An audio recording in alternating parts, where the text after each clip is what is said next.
So today's video is partially going to follow the actual topic said in the title, but also is partially just an excuse for me to talk about a thing that I've been enjoying recently. Um, and so I'm just going to say the question immediately: should you read Homestuck? Right, that's the topic here. Now, at surface level, it seems like a very odd question because at the end of the day, it is all just like, do you want to? But like, I've seen a lot of people, myself included, is there any mean reason making this? Uh, who are like aware of the existence of Homestuck, but for some reason or another, they don't want to get into it. And that could be stuff like the fact that it's super long, or like the community of it, all sorts of stuff like that. Personally, it was a combination of those two reasons for me personally. I said personally twice. Ignore that. Um, but eventually, I was just like, I've been seeing things that are relevant to it recently. Specifically, I saw the animated pilot, and I just decided I'll give it a chance. I'll check it out. And admittedly, I wasn't super hooked at first. I thought it was interesting, but I wasn't sure if I was going to continue it after the first like 1,000 pages. And yes, saying first 1,000 pages sounds insane, I know, but there's 8,000 something total, so that's honestly not that much.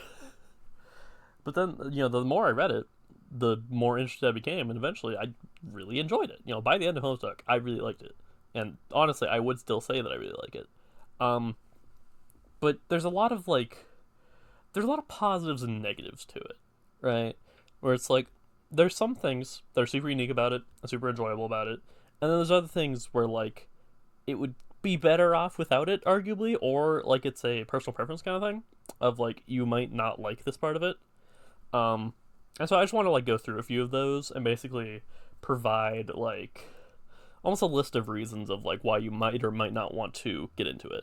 I personally recommend it if you have the time investment, of course. If you're willing to read the 8,000 some pages, but I think it's worth it because it's a really good story overall. That's the first thing I want to talk about actually is the story itself. Now, it is very convoluted. I would like to say that immediately. Um, and also throughout the video, I'm gonna try not to be too spoilery. I'm gonna try to be very like surface level at best. Uh, I'm mentioning the existence of the trolls and showing existence of the trolls inside of the game Hive Swap because that's a pretty known thing. Like I don't really think I need to hide that. It's what most people think of when they think of Homestuck. Um, but anyways, the story. I think it's really good. I think there's a lot of really good themes. The characters in it are developed very well. Uh, Even though there's a lot of characters, and some of them don't get as much screen time as others, the ones that do get the most screen time have really good arcs. I specifically, I like Dave and Terezi. Those are my two favorites. Um, and just like overall, the themes of it are very interesting, and I haven't really seen them in anything else. Because they kind of go against what you would expect them to be. Once again, I don't want to be too spoiler about it, but it's like imagine like the basic like structure of like a story where the hero is destined to defeat a villain, but it twists that. It's kind of the opposite of that almost. That's all I can really say without delving too deep into it. But I think that part is very interesting, and that part is like the thing I would recommend people to read it for. Um, Another thing, the humor of it. Homestuck's really funny. like I something about the sense of humor that it has, especially later on, it works on me so well. Like early on, it's a lot of like pop culture references and stuff like that, and I don't really find those funny. But like once it gets into like its inside jokes and like its meta humor, I will mention more meta elements eventually. But I find Homestuck really funny. Like I am never gonna get the phrase "I told you about stairs" out of my head. That's gonna be engraved with me forever. Um, However, along with that, there's a few things you have to kind of acknowledge and accept with it, like certain things being outdated, right? Like I said, pop culture references are obviously gonna be dated now. Certain people that get mentioned have problems with them. Specifically, it mentions Bill Cosby, which scary, don't like that. Um, Also, there is slur usage. I should clarify that, though they do cut that out eventually. Once you get near the end, there's not any more of that. But there's a lot of R slurs thrown around. There is one that's inside of a book that's meant to be old timey, so I can almost excuse it, but it's still still there.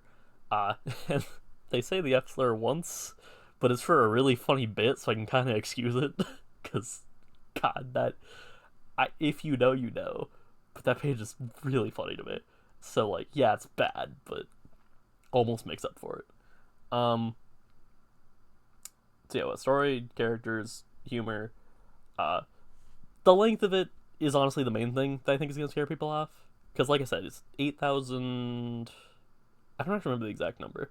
It's a little over 8,000. It's pretty close to exactly 8,000. Um, and that's a lot. But personally, I read it in like not even 2 months, like just on off. To be fair, I'm a fast reader, but I feel like if you just did like a bit of reading per day, it wouldn't take you that long. And I mean, if you do a lot of reading in a day, then you can get it done even quicker. Um, I believe I saw someone say you could do it in like 20 days at a reasonable pace, but that's personal preference, personal reading speed, also sorts of stuff like that. And like I said at the start, it is all personal preference at the end of the day.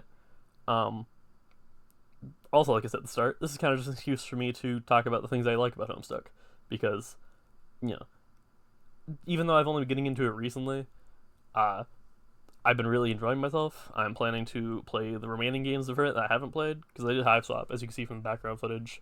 But I got all 4 of the games that were published by the I forget the name of the thing on Steam, but they're in a collection. Um, and yeah, overall, I think that Homestuck is one of those things where, like, if you look at it as an outsider, it can seem kind of intimidating, kind of strange, kind of like people find it cringe because of the community, and I completely understand that. But I personally think you should just ignore the community when you want to like interact with a piece of media, because the community is almost always going to make it worse. So just don't worry about it. That's how I did it. Um, but yeah, no, personally, I think if you have the time and you're willing, go ahead, go read Homestuck. Go enjoy it. Just put your notions of what is and isn't cringe aside, and look at it as like, well, especially look at the early pages of it as like a time capsule. Because once it's later on and all the characters and do stuff like that, it is just like a story that you can follow along normally. But like the like Act 1 and stuff like that, it's like old pop culture references and like the choose your own adventure style with like the viewer inputs that they did back in the day. Look at it as a time capsule of that period, and I think you'll enjoy it a lot because I found myself very nostalgic when I looked at it that way. But yeah, this is just a short little rambly thing that I wanted to get out. I might. I don't know if there's any future content I could make on Homestuck, honestly. I think it'll just be like a kind of interest that I have to myself. But if you guys want to see anything in the future, let me know if you have any ideas or anything like that. Maybe I will. I don't know. We'll see. But nonetheless, hope you have a good day, a good night, a good afternoon.